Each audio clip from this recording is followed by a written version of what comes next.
Assalamualaikum warahmatullahi wabarakatuh. Selamat malam semuanya, teruntuk bagi para mahasiswa dan bagi orang tua mahasiswa. Hari ini cerita dosen akan kita lanjutkan di episode 8 dengan judul yang harus dilakukan ketika seseorang mahasiswa gagal di ujian masuk perguruan tinggi. Mendapatkan kegagalan adalah hal yang paling menyakitkan bagi hampir semua orang, terutama bagi calon mahasiswa yang ingin mendapatkan atau ingin kuliah di kampus-kampus yang dia rasa adalah kampus yang terbaik. Namun, ketika seorang mahasiswa gagal, akan banyak hal yang berubah dari dirinya sendiri. Mulai dari kepercayaan diri, niat, kemudian motivasi, dan semua yang dialami seseorang ketika gagal, dia harus mencoba untuk bangkit lagi. Dan setiap orang pasti gagal, itu poin yang harus kita garis bawahi secara bersama-sama. Saya juga pernah gagal, dan sampai saat ini saya banyak mengalami kegagalan, mulai dari beasiswa dan lain-lain. Tapi saya dapat membuktikan bahwa kegagalan adalah batu lompatan kita untuk berada di posisi yang lebih tinggi.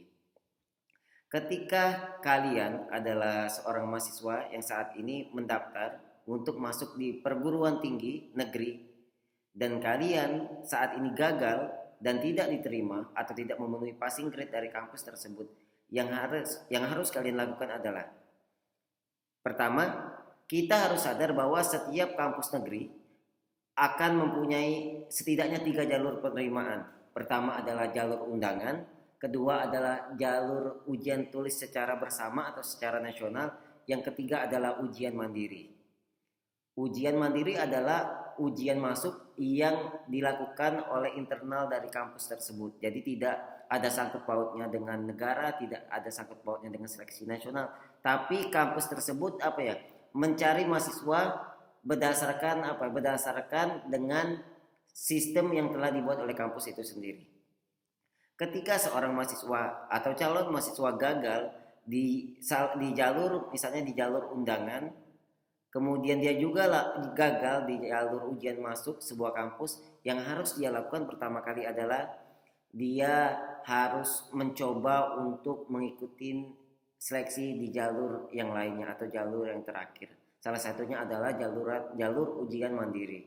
Ketika kalian gagal secara nasional, baik secara undangan ataukah secara ujian tertulis, kalian dapat mencoba jalur lain atau jalur masuk terakhir, yaitu jalur ujian mandiri di kampus besar, di politeknik besar, di politeknik kecil, politeknik baru, ataupun kampus manapun yang statusnya negeri. UM atau ujian mandiri itu akan selalu ada.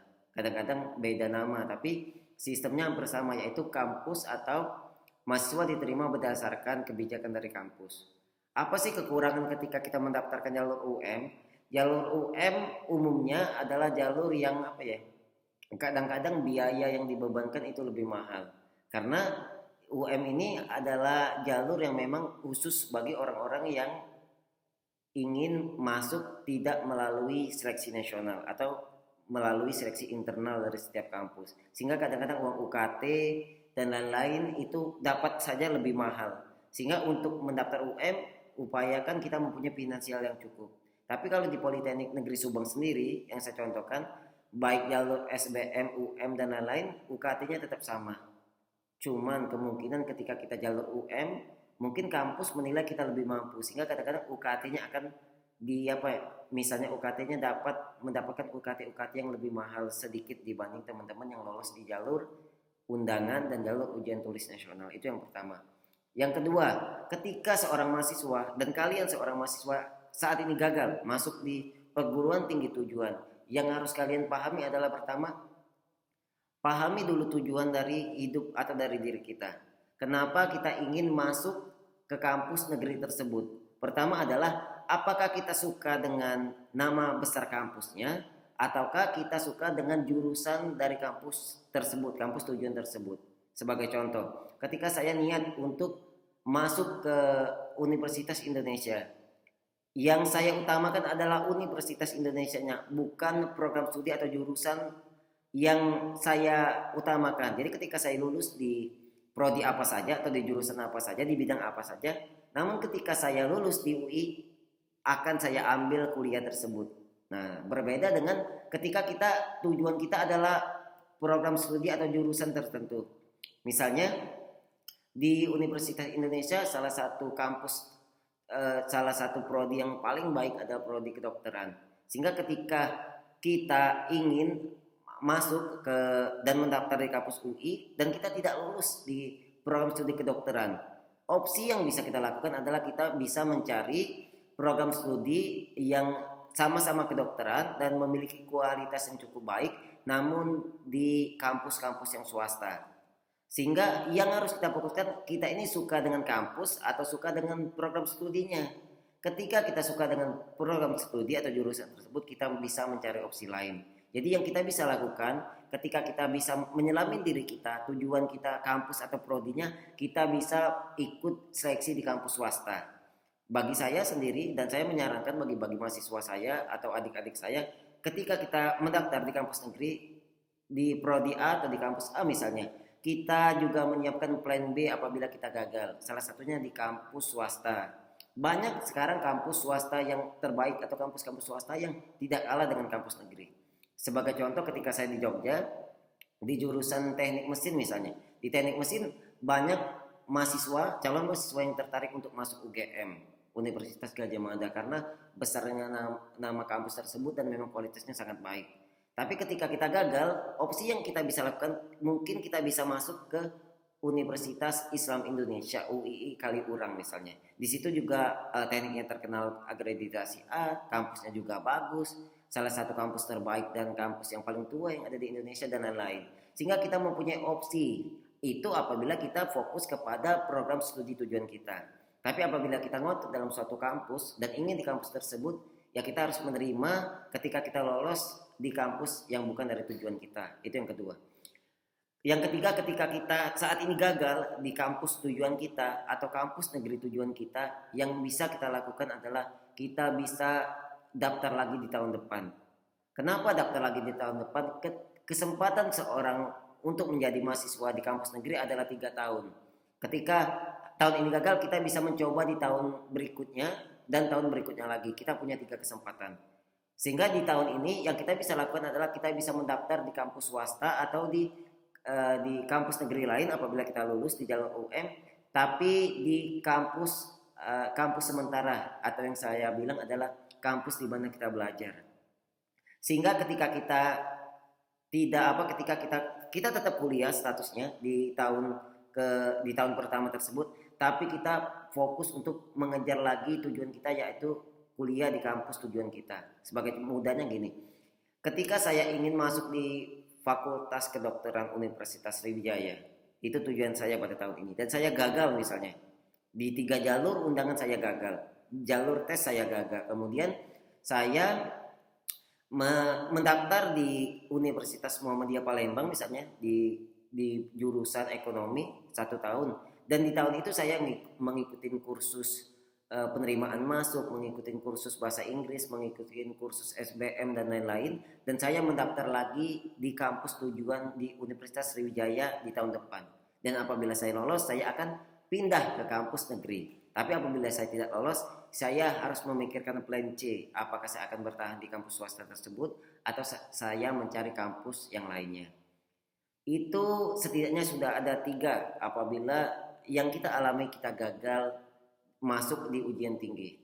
Yang keempat, apabila kita gagal di masuk perguruan tinggi tujuan kita, keempat adalah kita bisa bekerja terlebih dahulu. Ketika kita gagal di program studi, kita mungkin bisa mendaftar atau mencari pengalaman untuk bekerja. Walaupun saat ini saya akuin bahwa lulusan SMA sangat sulit mencari kerja. Sehingga mungkin kita bisa kerja freelance sambil kuliah, itu opsi yang sangat baik. Mengumpulkan uang, mengumpulkan pengalaman, kemudian kita mencoba lagi di tahun depan. Tidak ada kata terlambat ketika kita berusaha. Yang kelima, ketika kita gagal di saringan masuk sebuah perguruan tinggi, yang kita lakukan adalah kita dapat mengikuti ujian masuk di kampus luar negeri. Karena di kampus luar negeri umumnya mereka bisa 1 tahun itu bisa 2-3 kali jalur. musim panas atau musim musim panas, musim dingin dan lain-lain. Sehingga kita bisa saja mendaftar beasiswa atau kita bisa aja lolos di kampus luar negeri. Kita tidak lolos di kampus dalam negeri, malah kita lolos di kampus luar negeri, kampus yang tidak kalah bagus. Sehingga yang kita harus lakukan adalah siapkan plan A, siapkan plan B, siapkan plan C apabila kita gagal masuk atau saringan masuk di sebuah perguruan tinggi. Karena yang harus kita pahami saat ini banyak calon mahasiswa yang memang berniat dan bersaing untuk masuk di kampus-kampus terbaik, dan salah satunya kita. Sehingga apabila kita tidak belajar dan kita tidak mempersiapkan diri, kita akan gagal atau kita akan apa ya? Kita akan tidak siap dengan kegagalan apabila kita tidak dapat masuk di salah satu perguruan tinggi tujuan kita. Setidaknya ada 5 syarat atau saran saya ketika kita gagal di dalam masuk perguruan tinggi kepada calon mahasiswa terutama di tahun 2022 ini. Jangan pernah fokus pada kegagalan kita, karena sebenarnya kita dapat bangkit dan mencari kampus atau situasi yang lebih nyaman daripada kita. Kalau saran saya, dibandingkan kita sibuk mencari kampus swasta atau negeri, yang harus kita pahami adalah kita harus bekerja atau kuliah dengan passion kita, kuliah dengan bakat kita, kuliah dengan kenyamanan kita. Apabila kita fokus pada itu, baik kampus swasta atau negeri, kita memiliki masa depan untuk lebih berkembang, masa depan untuk sukses. Tapi apabila kita kuliah dipaksakan, kuliah memaksakan, kuliah dengan dipaksa, hasilnya tidak akan bagus. Mungkin itu diskusi 5 hal yang harus dilakukan bagi mahasiswa saat ini apabila dia gagal di ujian masuk sebuah kampus perguruan tinggi. Terima kasih. Jangan lupa like, komen, dan subscribe channel YouTube ini. Semoga kita terus sehat, semoga kita terus maju. Tidak ada kata lain bahwa dunia pendidikan akan maju ketika pendidik, ketika siswa, ketika sistem, dan ketika suasana akademik itu terbangun dengan sangat baik. Tapi apabila itu tidak tercapai, akan sulit mencapai tujuan kita yang saat ini adalah kampus merdeka. Jadi kita harus sama-sama, kemudian kita harus fokus dengan tugas kita masing-masing. Terima kasih. Saya tutup. Wassalamualaikum warahmatullahi wabarakatuh.